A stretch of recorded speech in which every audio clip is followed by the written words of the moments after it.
Hello students, welcome to a new video. Today we are going to read a poem from class 10 English textbook, and the poem is The Ball Poem by John Berryman. Aji ami class 10 or English textbook first flighter at a poem poem. Poem to hoise The Ball Poem, and the poet of this poem is John Berryman. So students, before starting the poem, let's discuss about the poet John Berryman. John Berryman was an American poet and scholar. He was a major figure in the American poetry in the second half of the 20th century. His best known work is The Dream Songs, which brought him the National Book Award and the Pulitzer Prize. John Berryman এজন American poet আৰু scholar আছিলে। তেওঁ American পয়েট্ৰিৰ 20th century second halfৰ American পয়েট্ৰিৰ এটা বহুত important figure আছিলে। তেওঁ এজন যথেষ্ট গুৰুত্বপূৰ্ণ অৰ্থাৎ তেওঁ এজন মেজৰ আমেৰিকান পয়েট আছিল আৰু তেওঁৰ বেষ্ট ন'ন ৱৰ্ক হৈছে দ্য ড্ৰিম ছংছ। তেওঁৰ দ্য ড্ৰিম ছংছৰ বাবে তেওঁক সকলোৱে চিনি পায় আৰু এই ৱৰ্কৰ বাবে অৰ্থাৎ এখন কালেকশ্যন হয় পয়েট্ৰিৰ দ্য ড্ৰিম ছংছ, যাৰ বাবে জন বেৰিমেনে নেশ্যনেল বুক এৱাৰ্ড আৰু লগতে পুলিটজাৰ প্ৰাইজ পাইছিল। অ'কে, আমি জন বেৰিমেনৰ বিষয়ে অলপমান ডিছকাছ কৰিলোঁ। এতিয়া আমি পয়েমটো ষ্টাৰ্ট কৰোঁ। নাও let's start the poem. The Ball Poem. At first, let's discuss the title of the poem. In this poem, the poet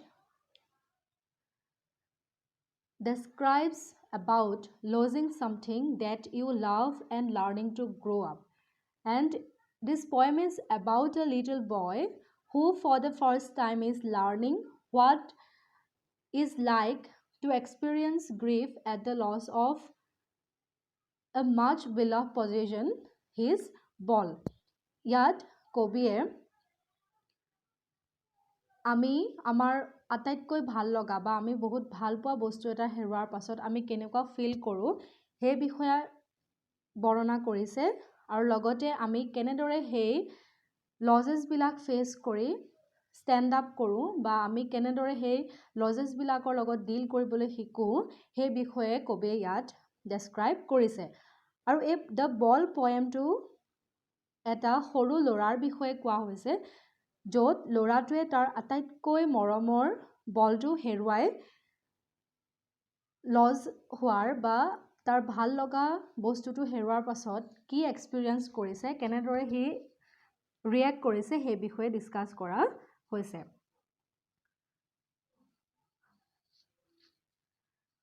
Okay, now let's start the poem. What is the boy now who has lost his ball? What is he to do? I saw it go merrily bouncing down the street, and then merrily over there it is in the water. So in the beginning of the poem, the poet is talking about a boy who has lost his ball. The poet wants to know about the boy and his reaction because the boy has lost his most beloved ball. The poet asks to himself what the boy will do after losing his ball. The poet has seen the ball going away from the boy cheerfully, merrily, jumping up and down the street, and finally the ball fell into the water. Yet, কবিয়ে ল'ৰাটোৱে যে এটা বল loss কৰিছে, তাৰ মৰমৰ বলটো যে হেৰুৱাইছে সেই বিষয়ে কৈছে আৰু তেওঁ জানিব বিচাৰিছে যে ল'ৰাটোৱে বলটো হেৰুৱাৰ পাছত তাৰ ৰিয়েকশ্যনটো কেনেকুৱা হ'ব, সি কিদৰে প্ৰতিক্ৰিয়া কৰিব। আৰু লগতে তেওঁ নিজকে এইটো প্ৰশ্ন সুধিছে যে বলটো হেৰুৱাৰ পাছত ল'ৰাটোৱে কি কৰিব। What is he to do? এইখিনিত কি কৰিছে তেওঁ নিজকে নিজে প্ৰশ্ন কৰিছে যে বলটো হেৰুৱাৰ পাছত ল'ৰাটোৱে কি কৰিব I saw it go merrily bouncing মানে ইয়াত I to বুজাইছে I refers to the poet ইয়াত I মানে poet জনৰ কথা কৈছে the poet has seen the ball has gone away from the boy merrily bouncing up and down the street বলটো কি হৈছে খুব আনন্দ মনেৰে merrily means happily কি হৈছে জাম্পিং কৰি কৰি ৰাস্তাটোৰ পৰা তেনেদৰে কি হৈছে লৰাটোৰ পৰা আতৰি গুছি গৈছে আৰু finally it fell into the water আৰু ফাইনালি গৈ বলটো কত পৰিছে গৈ পানীত পৰিছে গৈ so here you can see the ball fell into the water বলটো অবশেষত লৰাটোৰ পৰা আতৰি গৈ পানীত পৰিছে গৈ No use to say, oh, there are other balls. An ultimate sinking grief fixes the boy as he stands rigid, trembling, staring down all his young days into the harbor where his ball went. Here the poet says that there is no benefit to console the boy by saying that he will get another ball because he has another balls too. The poet says so because the boy is feeling very sad. He is sad because all the memories of his childhood days went down the harbor with his ball. Here the poet says that the boy is very sad as the ball reminds him of his childhood sweet memories.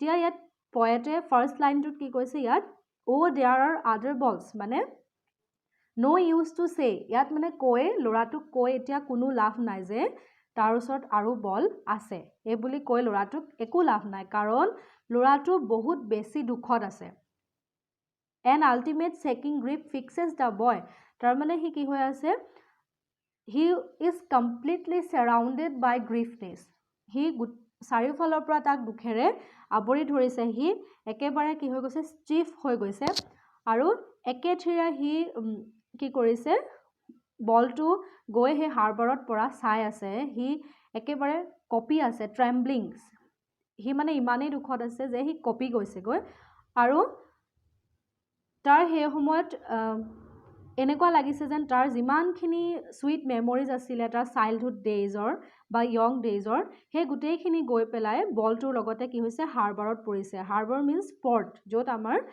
জাহাজ বিলাক ৰখাই থোৱা হয় তাতে গৈ বলটো পৰিছে গৈ সো বলটোৰ লগতে তাৰ যে ইয়ং ডেজ বিলাক মানে তাৰ হে ধুনিয়া বলটোৰ লগত জড়িত যিবিলাক মেমৰিজ আছিল হেখিনিও যেন গৈ পেলাই কি হৈছে হাৰবাৰত পৰিছে গৈ তাৰ তেনেকুৱা ফিল হৈছে আৰু হি একেঠিৰে বলটো চাই আছে কাৰণ লৰাটো বহুত দুখত আছে হি এটা কথা ভাবি আছে যে তাৰ বলটোৰ লগত কি হৈ আছে তাৰ মেমৰিজ বিলাক জড়িত হৈ আছে গটিকে বলটোৰ কাৰণে কি হ'ব তাৰ হে চাইল্ডহুড সুইট মেমৰিজ বিলাকে কি হ'ব তাৰ ৰিমাইন্ড কৰি থাকিব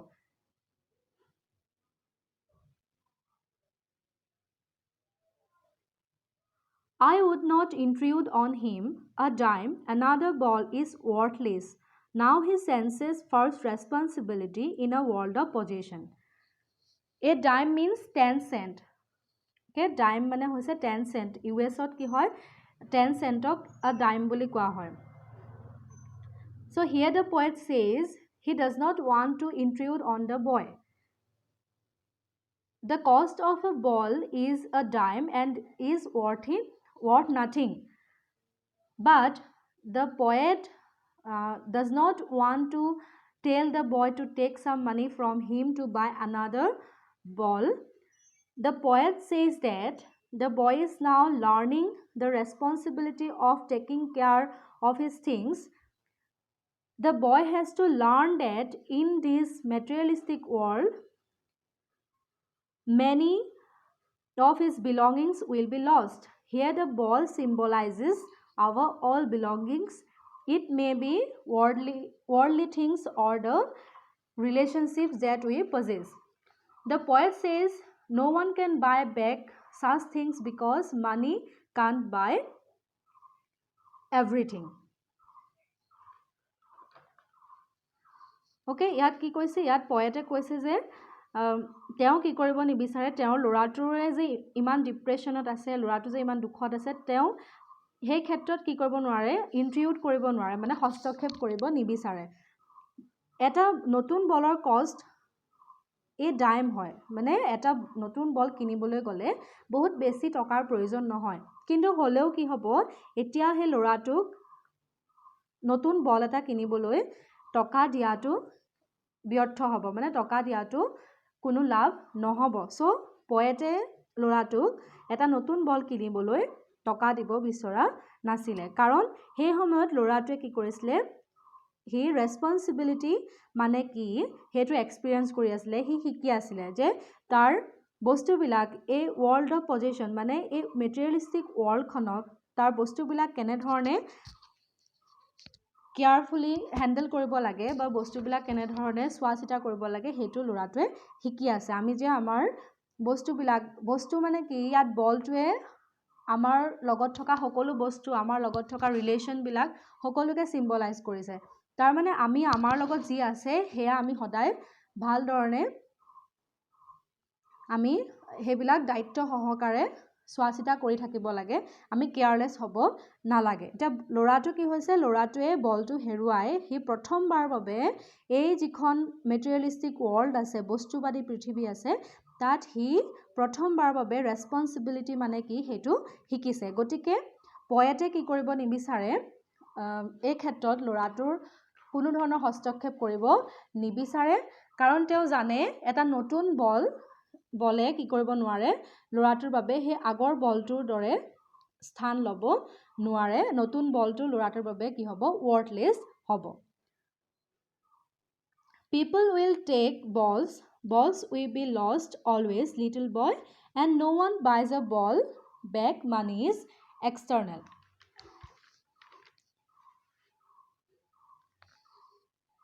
So here the poet says that the boy has to learn that in this materialistic world many of his belongings will be lost.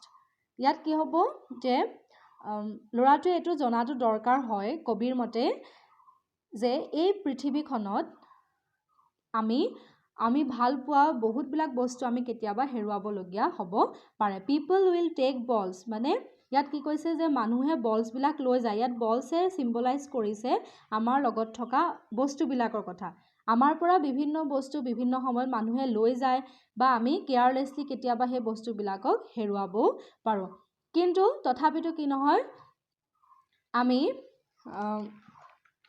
no one can buy back such things, কোনেও সেই বস্তুবিলাক যিবিলাক বস্তু লছ কৰে সেইবিলাক আকৌ ঘূৰাই আনিব নোৱাৰে, ঘূৰাই কিনি আনিব নোৱাৰে। ইয়াত বলটোৱে কি কৰিছে, আমাৰ লগত থকা ৰিলেশ্যনখিনিকো চিম্বলাইজ কৰিছে, বা আমাৰ যিখিনি আমাৰ ইম'শ্যনছ আছে বা আমাৰ চাইল্ডহুড ডেজৰ লগত জড়িত যিবিলাক মেমৰিজ আছে সেইখিনিৰ কথা কৈছে। গতিকে আমাৰ মেমৰিজবিলাক হেৰাই গ'লে বা আমাৰ পৰা আমাৰ ভাল লগা বস্তুবোৰ হেৰাই গ'লে বা কোনোবাই লৈ গ'লে আমি সেইবিলাক কি কৰিব নোৱাৰোঁ, পুনৰ কিনি আনিব নোৱাৰোঁ। যেনেদৰে বলটো যদিও কম দামী তথাপিতো বলটো নতুনকৈ কিনি আনি কোনো লাভ নাই, ঠিক সেইদৰে সেই বস্তুবিলাকো আমাৰ পৰা হেৰাই যোৱাৰ পাছত আমি সেই বস্তুবোৰ পুনৰ আনিব নোৱাৰোঁ, because according to the poet money is external. Money is external means that money can't buy everything. Money can't buy sentiments, emotions, happiness, comforts. মানিয়ে কি কৰিব নোৱাৰে, টকাই সকলো বস্তু কিনিব নোৱাৰে। আমাৰ পৰা হেৰাই যোৱা আমাৰ মেমৰিজখিনি বা আমাৰ লগত জড়িত হৈ থকা চেণ্টিমেণ্টছখিনি, আমি ভাল পোৱা বস্তুবিলাকৰ লগত জড়িত হৈ থকা চেণ্টিমেণ্টছখিনি কি কৰিব নোৱাৰে, টকাই কিনিব নোৱাৰে। চ' the poet says that money is external, সেইকাৰণে কবিয়ে কৈছে মানিটো হৈছে external.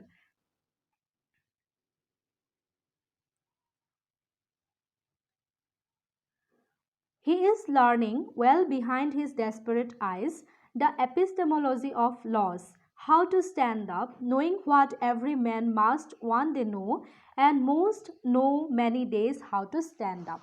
So here the poet says the boy is learning how to stand up against the sense of lost things. The poet says that knowing that every man has to stand up after such losses, the boy too will learn how to stand up and leave the losses behind. The boy knows that he would not get his ball back, so he is very sad. This is the real truth of life which everyone has to learn in his or her life, that loss and gain is a part of our life. এতিয়া কি হৈছে ল'ৰাটো যথেষ্ট বেছি দুখত আছে। হি তাৰ ডেছপাৰেট আইজ means hopeless, মানে তাৰ চকুকেইটা দেখিলে গম পায় যে সি এটা কথা জানে যে বলটো তাৰ ওচৰলৈ পুনৰ ঘূৰি নাহে, সেইবাবে সি কি কৰিছে, খুব বেছি ডেছপাৰেট হৈ আছে। আৰু লগতে হি ইজ লাৰ্ণিং, সি শিকি আছে, কি শিকিছে, দ্য এপিষ্টেমলজি অফ লছ, মানে লছ কি হয় বা কিবা এটা বস্তু হেৰুৱাৰ পাছত কেনেধৰণে ষ্টেণ্ড আপ হ'ব লাগে, কেনেধৰণে সেই লজেছবিলাকৰ লগত আমি ডিল কৰিব লাগে, সেই কথাটো ল'ৰাটোৱে শিকিছে তাৰ মৰমৰ বলটো হেৰুৱাৰ পাছত। আৰু এই কথাটো শিকাটো কি হয়, আমি সকলোৱে আচলতে এই বস্তুটো শিকিব লাগে, এই কথাটো আমি জানিব লাগে যে loss and gain is a part of our life. আমাৰ সকলোৰে জীৱনত আমি পোৱা আৰু হেৰুৱাটো আমাৰ জীৱনৰ এটা অংগ হয়। আমি নতুন বস্তু পাই থাকিম আৰু তেনেদৰে আমি পুৰণা বস্তুবিলাকো হেৰুৱাবলগীয়া হ'ব পাৰে, কিন্তু আমি কিবা এটা হেৰুৱাৰ পাছত সেইটোৰ লগত কেতিয়াও আমি ষ্টাক হৈ যাব নালাগে। আমি সেই লজেছখিনিৰ লগত ডিল কৰিবলৈ শিকিব লাগে আৰু সেই লজেছখিনি পাহৰি পেলাই আমি পুনৰ আমাৰ লাইফটো আগুৱাই নিবলৈ চেষ্টা কৰিব লাগে। So it is the real truth of life that everyone has to learn in life. প্ৰত্যেকে এই কথাটো জনাটো খুব দৰকাৰী, সকলোৱে এই শিক্ষাটো লোৱাটো দৰকাৰ। যিদৰে এই ল'ৰাটোৱে তাৰ বলটো হেৰুৱাৰ পাছত প্ৰথমবাৰৰ বাবে তাৰ ৰেছপনচিবিলিটি মানে কি শিকিলে, আৰু লগতে প্ৰথমবাৰৰ বাবে সি তাৰ মৰমৰ বস্তু এটা হেৰুৱাৰ পাছত কেনেধৰণে ফিল হয় সেই কথাটো শিকিলে। গতিকে এই পয়েমটো, this is a very important poem where the poet gives us an important message that we should take care of our things and we should not stuck into our losses. We should know how to deal with our losses. আমি কেনেধৰণে আমাৰ লজেছবিলাকৰ লগত ডিল কৰিব লাগে সেইটো আমি শিকাটো খুব দৰকাৰ। আমি কেতিয়াও আমি কিবা এটা বস্তু হেৰুৱাৰ পাছত বহুত বেছি দুখী হৈ যাব নালাগে। আমি সেই লজেছখিনি এৰি থৈ নতুন কিবা এটা গেইন কৰিবৰ কাৰণে চেষ্টা কৰিব লাগে। আৰু আমি যিমান পাৰোঁ সিমান আমাৰ লগত থকা বস্তুবিলাক, লাগিলে আমাৰ মেমৰিজেই হওক বা আমাৰ লগত থকা বস্তু যিকোনো বস্তুৱে হ'ব পাৰে আমাৰ মেটেৰিয়েলিষ্টিক ৱৰ্ল্ডখনত, বা আমাৰ লগত থকা ৰিলেশ্যনছবিলাকেই হওক, সম্বন্ধবিলাকেই হওক, সেই সকলোবিলাক আমি ভাল ধৰণে ৰাখিব লাগে। Okay students, here we complete this poem. I hope all of you have understood this poem properly. So here I have given some words and meanings. Merrily means happily or cheerfully. Shaking grief means sadness which greatly affects the boy. Merrily mane hoise happily mane anandot, aru shaking grief mane hoise extreme mane sadness, bahut beshi dukhot thokatu তাক কোৱা হয় shaking grief. Rigid means stiff. A dime means 10 cent. Desperate means hopeless, মানে কোনো আশা নাইকিয়া। Epistemology of loss means understanding the nature of loss, what it means to lose something. Epistemology of loss মানে হৈছে লছৰ বা কিবা এটা হেৰুৱাৰ যিটো নেচাৰ, সেইটো আণ্ডাৰষ্টেণ্ডিং বা সেইটো শিকাটোক কোৱা হয় এপিষ্টেমলজি অফ লছ, মানে লছ কৰাৰ যিটো নলেজ হয় সেই নলেজটো কোৱা হয় epistemology of loss. Harbour means port. So students, here we complete this poem. I hope all of you enjoy this video. If you have something to ask me, you can ask in the comment section. In the next class, I will discuss the important questions and answers of this chapter. So till then, all of you take care of your health, stay safe at home. Thank you for watching this video. If you like this video, please like, share and subscribe this channel.